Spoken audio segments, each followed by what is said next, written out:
Hi, everyone. Welcome to our first wellness webinar. My name is Lindsay Groet-Stingle, and I am the Human Resources Director. Today's topic is mental health.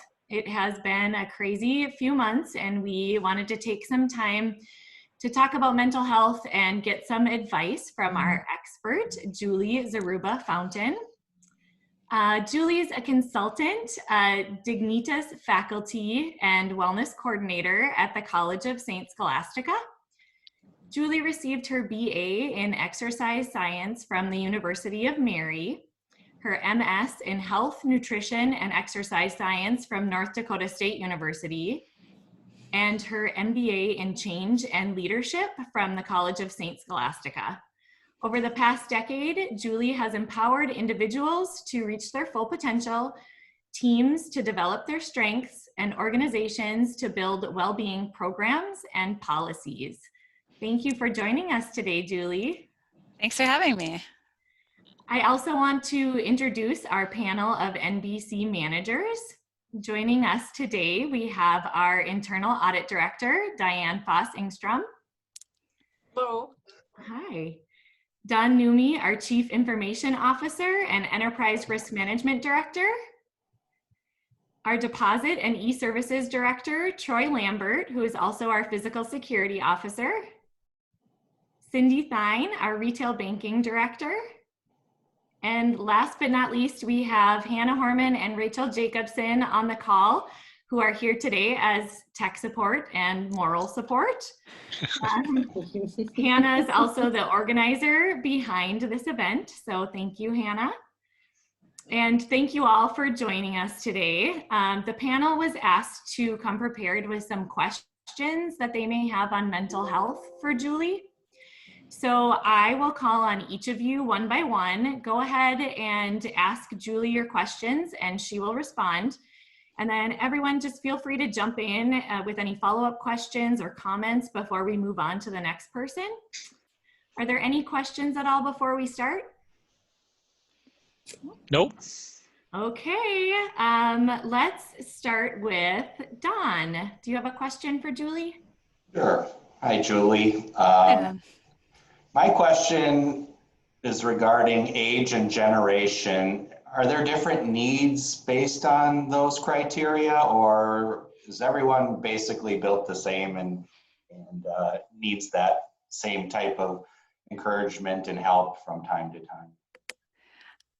Thank you, Don, for your question. So yes, age does impact our mental health and our mental health needs and how we might view mental health. So for example, the millennial generation and the Gen Xers may feel like they might have more mental health stressors around family needs because often they might be caregiving for a parent and then also raising children. Baby boomers, for example, may have more concerns about mental health due to aging, such as dementia and Alzheimer's. And then we have our Gen Zers, who are the younger adults right now that are entering college that are reportedly the loneliest generation, which may have mental health needs due to social isolation. But speaking of social isolation, a lot of us might have mental health needs related to social isolation because of COVID. So what's more important than age or what generation you are a part of is your personal view of mental health. And that can be influenced by age and generation, but also influenced by health literacy. So understanding what mental health is and how it impacts you. So a step to take would just be educating yourself about mental health to help reduce that stigma and knowing that it's important at every age and just how to maintain your mental health. So hopefully at the end of today's webinar, we'll have some tips that are appropriate for every age and every generation. Great, thanks. Yeah. All right, Diane. Julie, there are so many unknowns right now. When will things get back to normal? What's going to happen next? How can I help myself and my employees deal with the uncertainties? And how can we stay positive when there's so many negative things going on?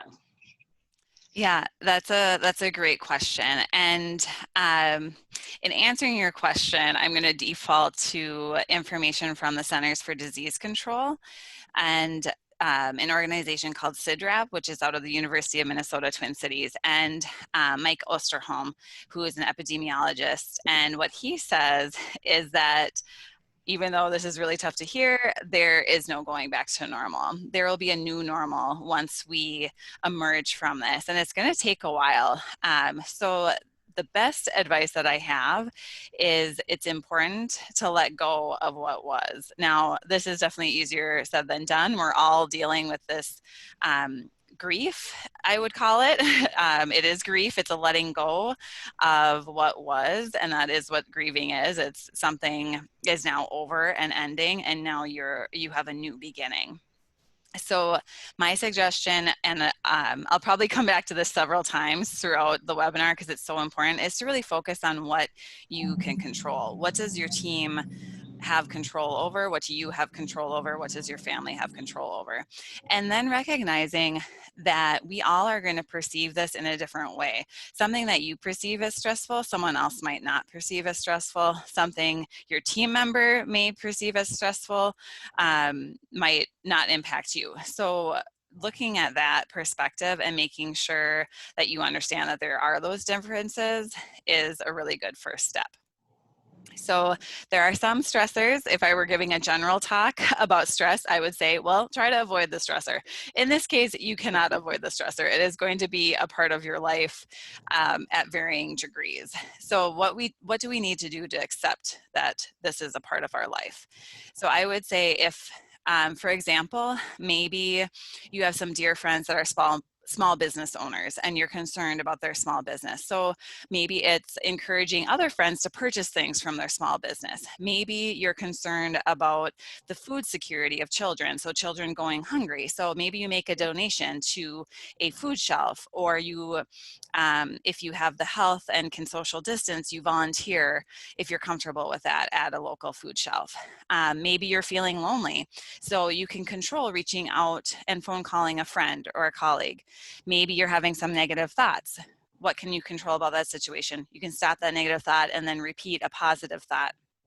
If you're feeling like you're hyperventilating or having some anxiety, you can slow down your breath. So those are all things that you can control.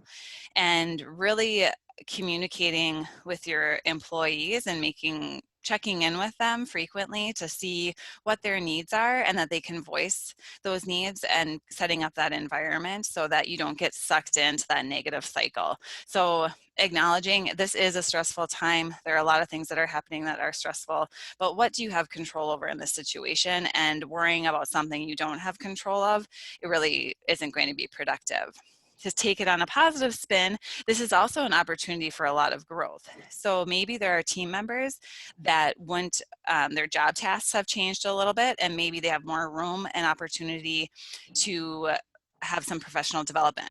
So are there tangible ways that you can promote learning amongst those team members if some of the tasks are different now that they're remote? So again, yes, this is stressful. It's going to be stressful. Some stress can be motivating though, and some stress can provide opportunities to rethink of how we do things. Thank you. Mm-hmm. Any follow-up questions or comments? All I right. just really like to thinking about what I can control, because there's so many things we can't control right now, but that makes a lot of sense to me. Yeah. I wanted to add too that the bank does have a matching donation program. Great. There are certain criteria that have to be met, and Hannah could maybe speak a little bit more to this on where they can find information. But if an employee does think it would be helpful to make a contribution to a local nonprofit, the bank is willing to match up to a certain dollar amount. Wow. Yeah, and I'll just jump in here and add to, when we do post the webinar, I will post some information on the bank match donation program as well. Awesome, thank you. Okay, Troy, you're up next. Perfect, thanks, Lindsay. Hey, Julie, I have 3 kids, and I think mental health is it's a very serious topic. But how do I talk to my kids about taking that mental health seriously and starting to destigmatize it, because I think it's so stigmatized in our society right now? Yeah, thank you, Troy, for that question. That is probably on a lot of parents' minds, I'm guessing, right now. So the first step I would suggest is educating yourself a little bit about mental health. What is mental health? What is mental illness? And how do those things, what do they have in common? What are some of those differences?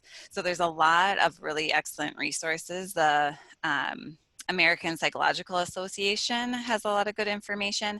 And then one of my favorite websites, if you participated in the happy hour, you will know this website a lot because I refer to it a lot. It's the Greater Good Institute, and it's out of Berkeley.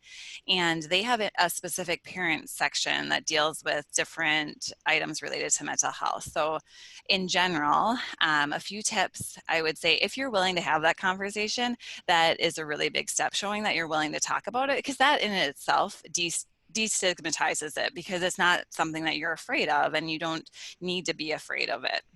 And relating mental health and physical health, so they are really strongly connected. So a conversation should be age appropriate, but a question that I would ask is just, how do you feel after you get a good night's sleep? And then how do you feel when you don't get a good night's sleep, or a few nights of not good sleep?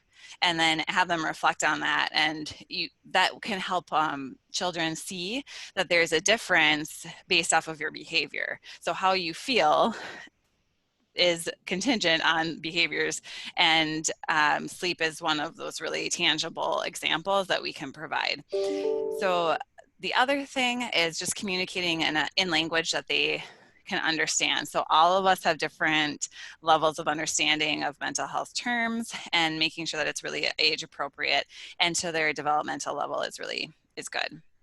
And observing their behavior. So if they are reacting to that situation and they look confused or upset, just slow down and check in with them and see, how are they feeling right now during that situation. And they may have questions about mental illness once you start talking about it. So it's a good idea to have those resources available to answer their questions. And it really is important to know that it's okay to say, I don't know, let's find out together, and show them that I like that technique, because it really role models that you don't need to have all the answers to start talking about something. You can figure it out and discover it together. And that shows that you can develop that trust, so that they feel comfortable saying, I don't know, and I don't know all the answers. Sometimes as a parent, I see this with my friends and family members, is you feel like you have to have all the answers before you start a conversation, and that's just not true. There's so much to learn, and role modeling that is what's really going to encourage them to discover and learn about new topics like mental health. Awesome. Thanks, Julie. Yeah, thanks, Troy. I just wanted to clarify that happy hour isn't what you think it is. Yes, thank you, Lindsay. Yes. Happy hour was Thank you. a positive psychology class that the Wellness Committee sponsored and Julie taught for us, not this past winter, but the winter before. So thank you for that. For my mental health, I've been participating in happy hour during COVID at my house. Yes. So. Everybody copes differently, but Yes. okay, Cindy. Oh, hi, Julie. How are you today? Good. How are you, Cindy? Good, thank you. Good. And that's typically the answer you get from someone. But what happens when you ask somebody and they're saying, I find it hard to concentrate lately. I just feel so unmotivated. What might I suggest, or how should I respond? Yeah, that's a great question. We default often to the I'm fine, I'm good, but I do hear that more often with my colleagues, that they will say, it's kind of tough right now. I have to say, it's kind of tough right now. So I think that's a great question. So first, this is completely normal. It is completely normal for people during this time to find it really hard to concentrate. There's a lot of things going on. We have COVID, we've got, and they just announced that we're in the kind of state of financial state that is similar to the 2008 financial crisis. We have the events that happened in Minneapolis around George Floyd that are on people's minds. So there's a lot happening right now that make it very hard to concentrate on the daily tasks that we have. So we've all experienced these different things on different levels, and this has been traumatic. This is a traumatic time for a lot of individuals and is bringing up a lot of emotions, and that can be distracting too. As I mentioned, this is also a time of grieving, of letting go of what was. So it does take time to go through those stages, and we're all going to move through that at different rates. So someone might say, you know, we've been in COVID for a couple of months, like, shouldn't you be over it by now and adjusted? Well, no, we don't know. There's a lot of things that are going on. So first, I would just acknowledge and say to that individual, like, thank you for sharing that with me. Because that does open up a little bit of vulnerability. And you could ask them, you know, do you want to discuss a few strategies that I have come across? And if they're willing and open to having that discussion, then I would say you can tell them, first, I would break up your work into manageable chunks. So if you have a large project that you're working on, set it up into smaller chunks. So then when you're done with that small chunk of work, it can be like a little victory, like you're making progress, because otherwise it might seem a little overwhelming. And then I would also write down something positive that you've experienced at the end of the day. And it doesn't need to be something huge. It can be, right now I'm looking at my window and the sun is shining. So that always brings a smile to my face. So the sun is shining. I'm not a gardener, but I have lovely neighbors that have great smelling flowers. So when I go outside, I smell their wonderful flowers. So that can be something positive. Maybe it's, I was able to respond to a couple emails. And this just helps break up that flow of negative thoughts and negative information that we've been getting. So back to that to-do list. I would say give yourself credit for the tasks that you complete and notice at least 3 small wins at the end of each workday. So sometimes it could be you got out of bed. Maybe you made yourself a nutritious lunch. Maybe you took the dog for a walk. But just notice those small instances that you're doing positive things throughout the day, and that will help make things seem a little bit more bearable and manageable. And there are going to be times that you're not going to feel okay, and that is okay. So try not to seem like, well, other people are so much worse off, like I shouldn't be feeling like this. Don't judge that. Don't compare yourself to others. You are where you are, and focus on what you can control, and just be patient with yourself and those around you. And is the lack of concentration just due to all the anxiety typically? Yeah, just mental fatigue. We are so bombarded by so many things, and the average day you make 80,000 decisions. So that is multiplied now. So there's just decision fatigue, there's mental fatigue from all of this incoming information. And so there's only so much brain power that you have to focus on things, and it's being sucked up by other resources at that time. So that makes work seem a little bit unmanageable because of all of those stimulus that you're getting from other sources. Makes sense. Mm-hmm. Thank you. Yeah, thanks, Cindy. Thanks, everybody. That was the first round of questions. I think we still have some time, so let's go ahead and move into another round of questions. Instead of going in the same order, I'm going to mix it up a little bit, keep you guys on your toes. So let's start with Diane. All right. So I don't feel stressed or anxious very often during the day, but sometimes in the middle of the night, I wake up with anxiety, you know, like a heavy blanket on top of me. Do you have any suggestions for how I can shake it off and get back to sleep? Yeah, that's a great question, Diane. Thank you for sharing. So the Anxiety and Depression Association of America, ADAA, reports that over 50% of adults say that their anxiety levels affect their ability to get a good night's sleep. So you are definitely not alone in that. Sometimes it prevents people from falling asleep, but then sometimes it causes people to wake up in the middle of the night, and then when they wake up, they're feeling that anxiety. So there's a couple of different ways that can come out. And there's a couple of reasons why this happens. Sometimes during the day, we are so busy that we just don't have time for those feelings to come up, because your mental energy is consumed by something else. But at night, you start to rest, you start to calm down, and your body sometimes calms down, but your mind doesn't. It goes into hyper mode because of all of the things that we're building up over the day. So there's a couple of ways to relax, and these can be used in order to fall asleep, or they can be used once you wake in the middle of the night. So the first thing is to check in on your sleeping environment. So I would say, is your environment cool? Because sometimes you might be waking up if it gets too hot, and then if your sleep is being disturbed and then you're waking up and then entering into that anxiety, making sure that it stays cool throughout the night, it stays dark throughout the night, it's quiet. Again, you have control over some of these things and some you won't. The other thing is an hour before sleep to avoid eating or drinking, because sometimes we wake up in the middle of the night because we might have to go to the bathroom. So you want to avoid those chances of waking up and decrease that by just setting up that good sleep environment so that you have a higher likelihood of making it through the night and not waking up.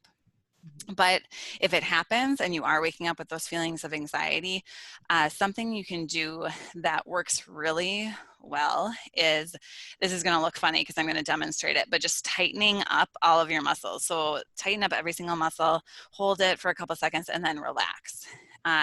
So as you breathe in, tighten up everything and then let it go. And do this a couple times. And you'll slowly start to feel all of that tension release. Another thing, if you don't want to do that, like maybe if you have someone in the bed with you or an animal in the bed with you, you don't want to disturb them, or you're concerned about that, and you don't want to move around like that, that's completely fine too. You can visualize the good things in your life and visualize positive experiences that you have to just take your mind off of the whirlwind that might be happening. Another really good tip is deep, slow breathing. And at the end of this, I'll get into a box breathing exercise, and I'll explain the benefits of deep breathing, but we'll save that for a little treat at the end.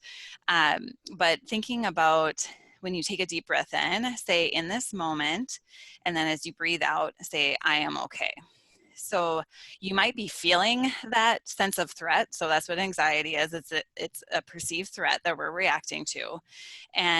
But really, we are okay. You're in your bed, you're in your home safe. In that very moment, you are okay. And so just reminding yourself and slowing that breath down and just repeating that over and over and over again. There are other ideas such as a worry journal, writing down your worries and then letting them say they're written down. I will get back to them when I need to get back to them, but right now I don't need to think about it. And then also naming your anxiety exercises that can also help. So there's a potpourri of things that you can do, and some may work for you at some points in times and others might not, but just experiment with a few of those and hopefully that will help. Thank you. Yeah, you're welcome. Any questions from anybody or any other comments? Okay, we're going to move on to Don. Okay, thanks. I think a lot of us come to work every day and it's always solving other people's problems, and then you throw in the constraints of time in there and it creates a really stressful, sometimes very high pressure situation. And I was just wondering, is there a healthy way during the day to blow off some of that steam or stress? You know, I think a lot of people try to carry it till at least they get out of the office, but I don't think that that's healthy sometimes, and sometimes it's nearly impossible. So is there, you know, a proper way or a viable way of doing it during the day in an office environment? Yes, that is a great question. I know I've been saying that for every question because I do think that they're all great questions. So good work, team. First, yes, we have all been there. It does build up. It's human nature to have those things build up. So first, again, it's a little bit of pre-planning. So thinking about what are you going to do every single day to maintain that positive work environment. So for example, are you going to take breaks throughout your day? Are you going to write out a to-do list, noting the progress that you've made on tasks, making sure that you create a manageable list?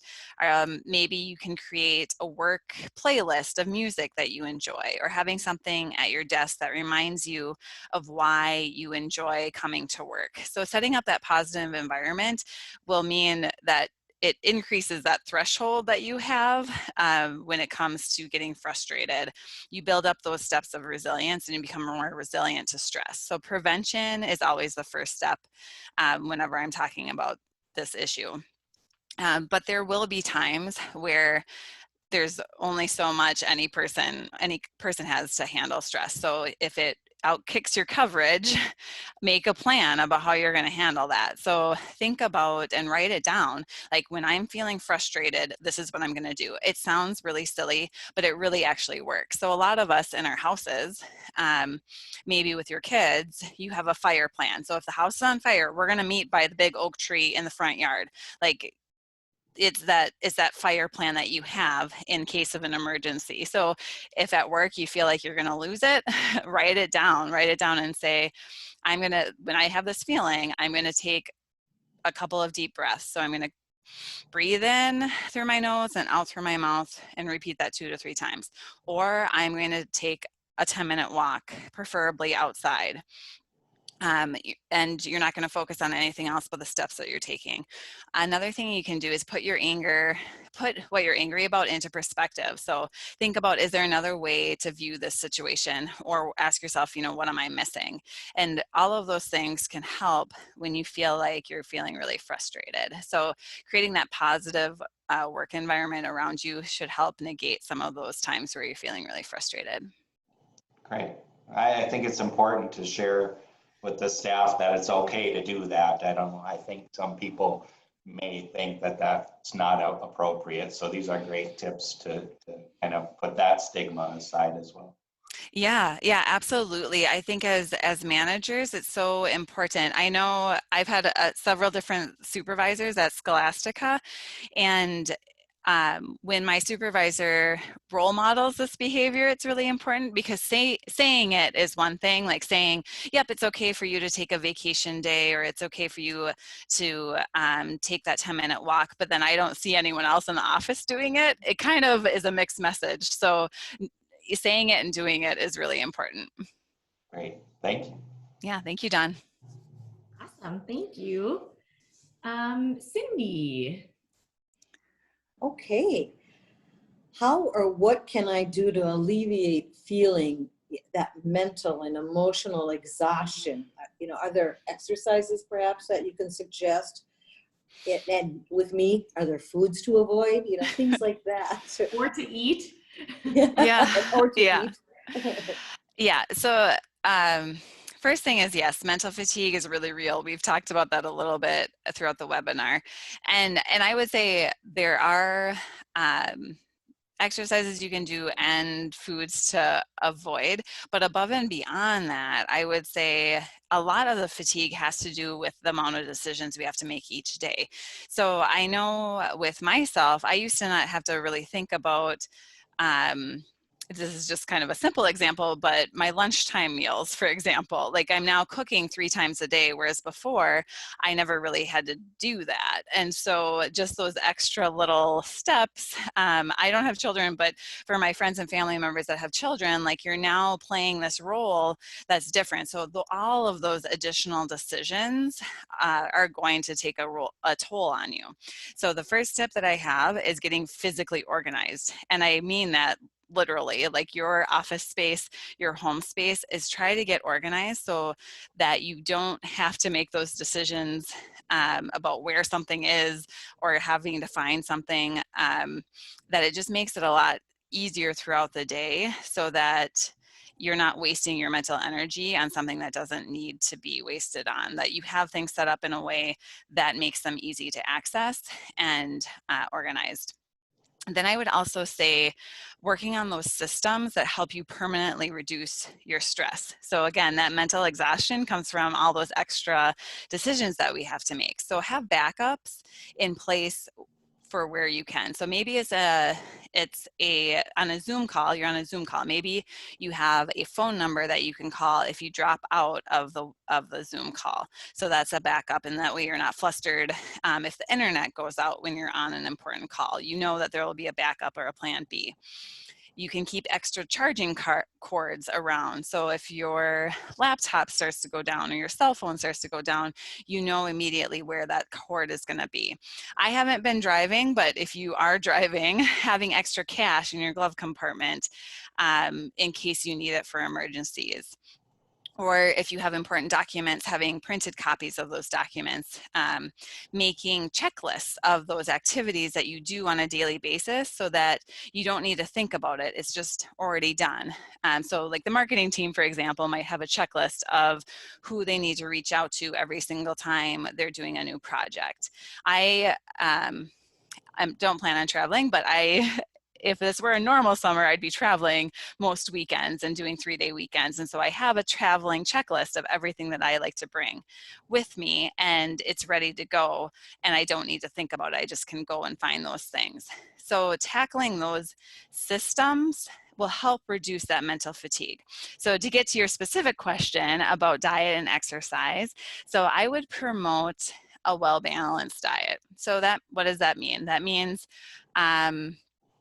I follow the 80-20 rule. So 80% whole foods, fresh foods, mostly plants, not too much.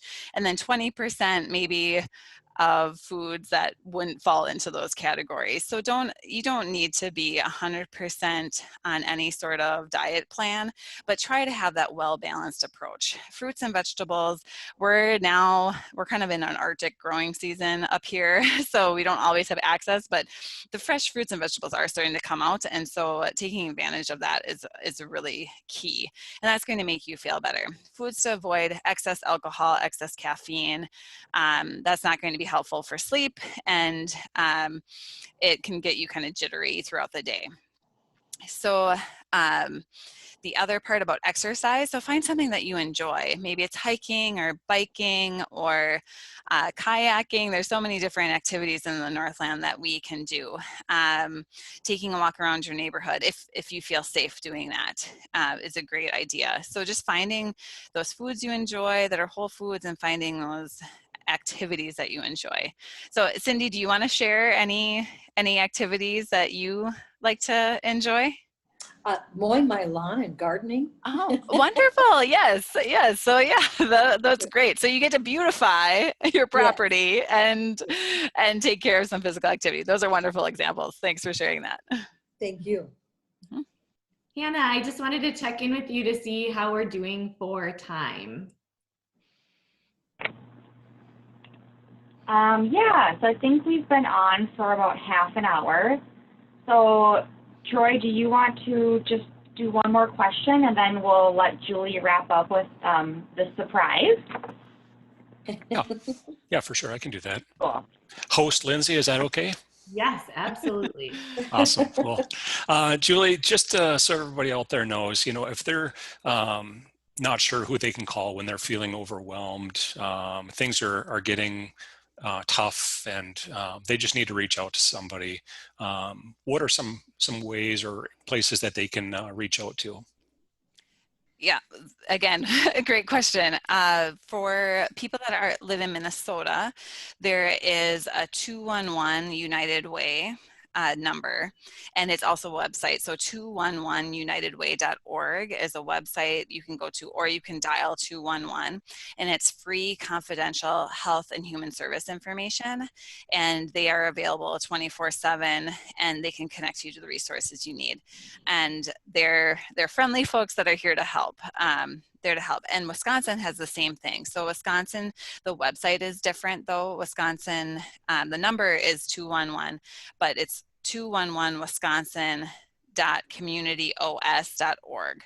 So if you Google 211 Wisconsin or Google 211 Minnesota, those websites will come up for you. And again, 365, 24/7, there'll be that friendly voice to talk to. And we have seen increase in use of those sites, so it's definitely, they're available, they're great, and a great resource. The last one is your employee assistance program. The ERC does have a 24/7 support line, and then they offer appointments within 72 hours of scheduling. So those are additional resources that are great. There's another website, NAMI, NAMI.org, that has wonderful resources about the community too. And it's the National Alliance for Mental Illness, and that has a lot of good information. I Great. just wanted to reiterate for the employee assistance program that the information, the contact information is on the intranet under departments, human resources, and employee benefits. So if you need the website or the number, it should be under there. And then also we will, like Hannah had mentioned earlier, provide a list of resources when we post this webinar up on the intranet as well for you. Okay. All right. Well, thank you, Don and Cindy, Diane, and Troy for all your awesome questions. And thank you, Julie, for your thoughtful responses and wonderful advice. Now, I think I'm going to let Julie go ahead and wrap up with her little wellness surprise that she has for us. I love that, a wellness surprise. I might have to use that for my programs at Scholastica. So the wellness surprise that I'd like to share with you is something called box breathing. So if you are interested in improving your aerobic capacity, so that's your lungs, maybe you're looking to train for an event over the summer, aerobic capacity is just the ability of your lungs to intake oxygen. So we need oxygen to do physical activity. So box breathing is a technique that you can use to do that. And bonus, it also is very calming and relaxing. So it's used for endurance athletes use this, and in the military is also used. Mayo Clinic has done several studies about box breathing, and they've found that when you deeply breathe, that the effect is that it calms you because it regulates some of those involuntary systems in our body. So it lowers our blood pressure and it lowers our temperature, which is kind of fascinating. So the box breathing technique is when you first start, you may feel dizzy at first because it involves holding your breath. So what I would say is make sure that you're seated, and if you do start to feel dizzy, just stop immediately, rest for a minute, don't stand up, and just breathe normally until the dizziness passes. So this doesn't happen for everybody, but if you do start to feel dizzy, just immediately stop. And with practice, the dizziness will go away. So be seated, make sure you're seated, and I'll just go through what the practice looks like. So stay seated, find a comfortable position. You can close your eyes if you want to, but you don't have to. I would say you want to think about your posture. In order to take a deep breath, you want that good posture so that your lungs can fully expand. And then breathe in through your nose, and you'll breathe in for a count of 4. You'll hold it for a count of 4. You'll breathe out for a count of 4, and then you'll hold your breath for a count of 4. So the idea is that you want to fully breathe in. You have 4 lungs, you have multiple lobes of your lungs, and you want to breathe in so that it fills up your lungs and it fills up your stomach, and diaphragm. So thinking about taking a deep breath in for 4, hold it, 1, 2, 3, 4, breathe out for 4, 2, 3, 4, hold your breath for 4, 1, 2, 3, 4, and then breathe in again. 2, 3, 4, hold. 2, 3, 4, breathe out. 2, 3, 4, and hold. 2, 3, 4, and last one, breathe in. 2, 3, 4, hold. 2, 3, 4, out. 2, 3, 4, and hold. 2, 3, 4. And then breathe normally. So that's a little taste. You'd repeat this a couple times, and then once you get used to the 4 count, you can start moving up to 5 counts. And then once you get used to the 5 count, 6 counts. And it's, again, a way to train that aerobic capacity, which is really important in doing physical activity or recovering from respiratory diseases. That aerobic capacity makes a huge difference. And then also it feels good and it's calm and restful. So thank you for having me today. And main thing is, take-home points is set up those systems to respond of how you're going to respond to stress. Set up those systems so that you set up that positive work environment, and take maybe 1 or 2 of these things and implement them into your life. You don't have to do them all at once, but just bit by bit start to incorporate those things. Thank you so much, Julie. Thank you everyone for participating. Thank you. Thank you. Yes, thank you.